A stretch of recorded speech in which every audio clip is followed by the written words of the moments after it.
Brother, Nothing me. I am still here. what's that? What's that, brother? I don't want to kill it though, it looks so happy!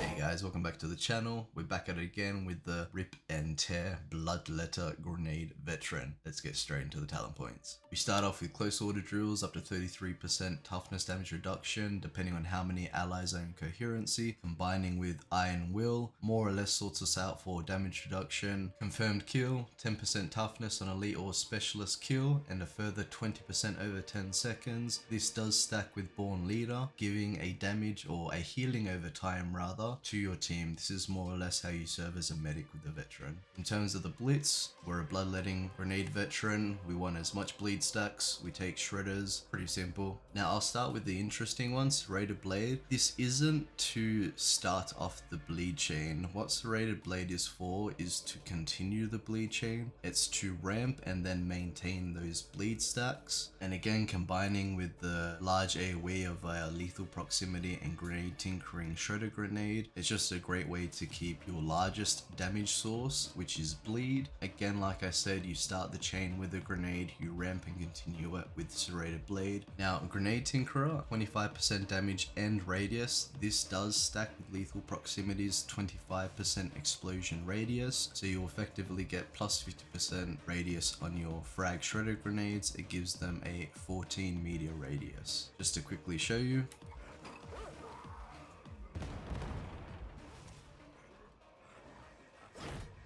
now, I prefer get back in the fight over catch a breath. 8 meters is quite far away.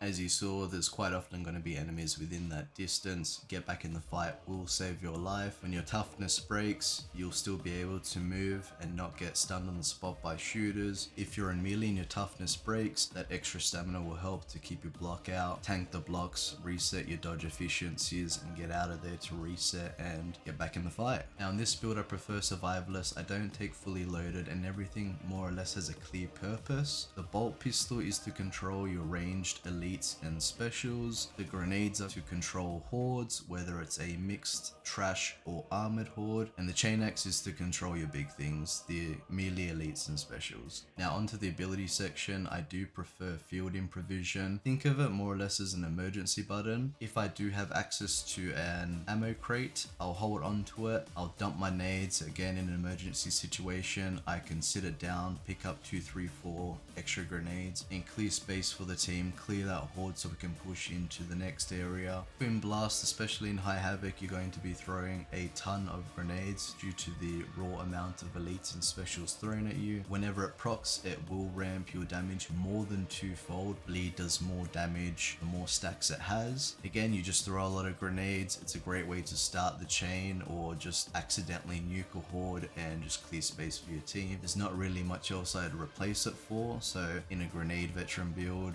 I think it has a lot of value, especially in high Havoc. Demo stockpile, pretty consistent, self-explanatory. Having access to a grenade every 60 seconds is extremely strong. Grenadier, just so we have as much resources as possible. There will be times where you don't need to throw a grenade, so holding on to 4, a big patrol and a horde hitting at the same time can save you. Not to mention ammo pickups that you find during the run. The grenade ammo pickups will now give you 4 grenades. Take voice of command, combining with Born Leader, confirmed kill, serving as the medic and backbone of your team. We have ammo generation, grenade generation, toughness generation, stamina regeneration. It's a very powerful all-rounder build. You'll more or less serve as the de facto leader, pinging out things, providing the over toughness. Play into that as the backbone of your team. Not much to say about Duty and Honor. It's how we gain access to the pineapple toughness. It lasts for 15 seconds. Kill 3 specials with tactical awareness. You'll more or less have permanent uptime of voice of command. Born Leader combining with again voice of command, confirmed kill and target down below. This is how we serve as a medic and as a great source of toughness for everyone in coherency. Tactical awareness, no other choice. We know why it's good. It's voice of command uptime. Iron Will again combining with close order drills, more or less sorts us out for damage reduction. It's important as well that this is active while above 75% toughness. So while above 75% toughness, especially if you've got voice of command active or any extra yellow toughness from a chorus or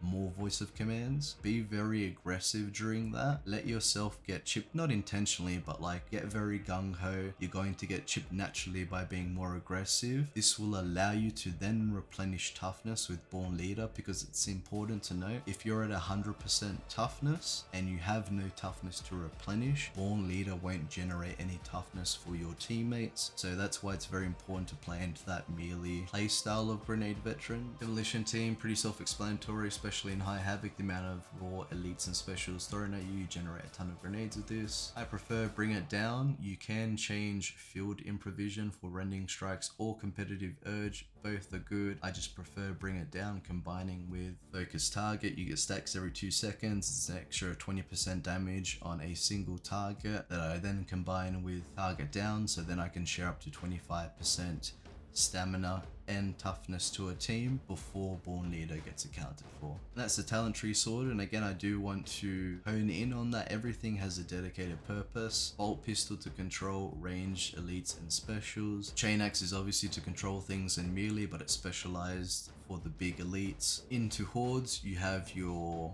grenades, whether it's an armored, mixed or trash horde. Grenades are going to be of most value here. I take defenses as a dump stat. I take unyielding and carapace as my perks. You can change unyielding to be flak damage, just whatever you prefer. Now onto the blessings. Like the title suggests, we take Bloodletter for the max bleed stacks, dump it straight onto those big things, continue moving around, throwing your grenades, controlling the situation of the game. Now with Thunderous, this is more or less our uncanny strike. We apply this very quickly with the Rev attack, and I'll showcase that now.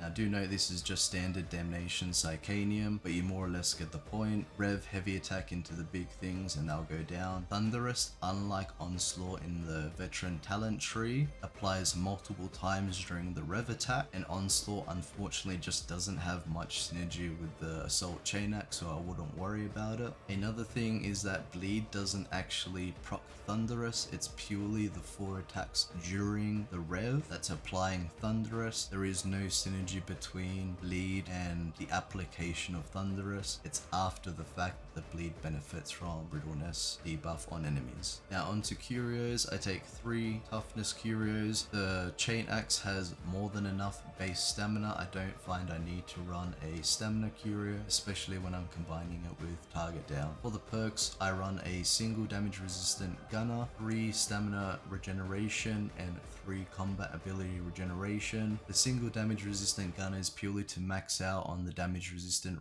received by ranged enemies. There's diminishing returns, so between Iron Resolve 50%, close order drills which is up to another 33%, again there's diminishing returns there, and now the 20% from gunners. It's just to make sure I'm taking minimal damage from range. On the 2 other Curios, I take 5% toughness just to ramp all the toughness I have in the build, so I'm benefiting more from things like Target Down, Confirm, Kill, as well as the amount I'm sharing to my team with Born Leader. I almost forgot about the Bolt Pistol. Mobility dump stat, flak on unyielding. It's not designed for carapace, leave that for the Chainaxe. Lethal proximity combining with the grenade tinkerer that we saw before. Big explosions, and puncture, much like Serrated Blade and Bloodletter, is just to keep the uptime and as many stacks as possible on priority targets to maintain and increase our DPS as much as possible. That's everything guys, appreciate your time. I hope you have as much fun and success on this build as I did. Catch you guys in the next video,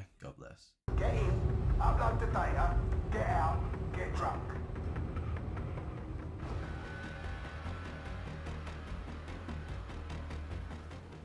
This place is lawless. Shoot first. Forward!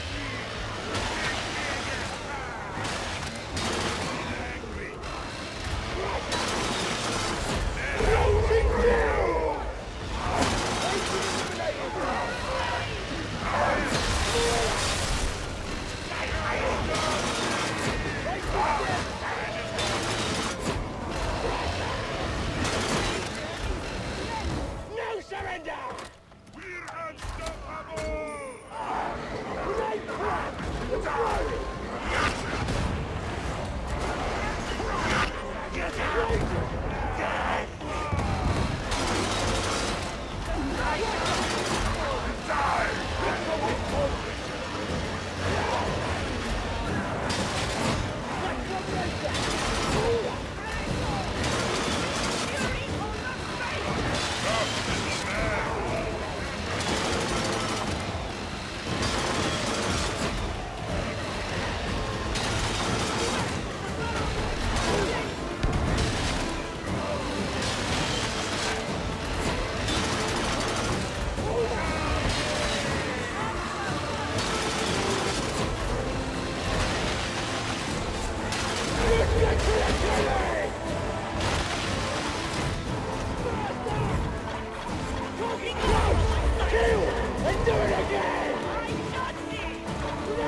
Brother, It is nothing to me. I am still here. what's that? What's that, brother? I don't want to kill it though. It looks so happy.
Get